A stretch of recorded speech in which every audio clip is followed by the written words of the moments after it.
हम मीनू झा प्रणाम करै छी समस्त मिथिलावासीके। एकटा मौहक गीत लऽ कऽ उपस्थित छी, संगमे श्रीमती माला झा सेहो छथि। कोशिश करै छी सब गोटेके नीक लागै। धन्यवाद। जय मिथिला, जय मैथिली। बड़ियो एहन सुन्दर कनिया दै छे रोसल छे किया। बड़ियो एहन सुन्दर कनिया दै छे रोसल छे किया। बड़ियो घर जे देब बड़ियो टूटे फूटे जात।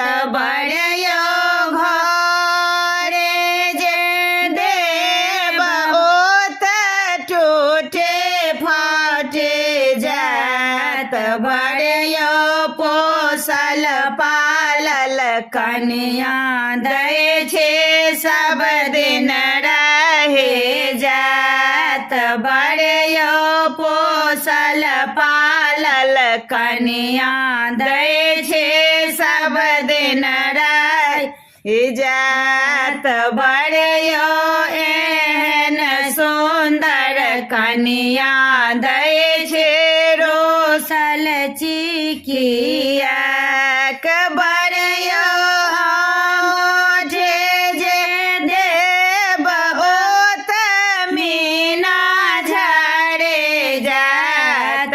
बड़ियो आँठे जे देब करत मीना झरे जात। बड़ियो पोसल पालल कनिया देलहुँ बाँस बढ़े जात। बड़ियो पोसल पालल कनिया देलहुँ बाँस बढ़े जात। बड़ियो एहन सुन्दर कनिया दै छे रोसल छे किया।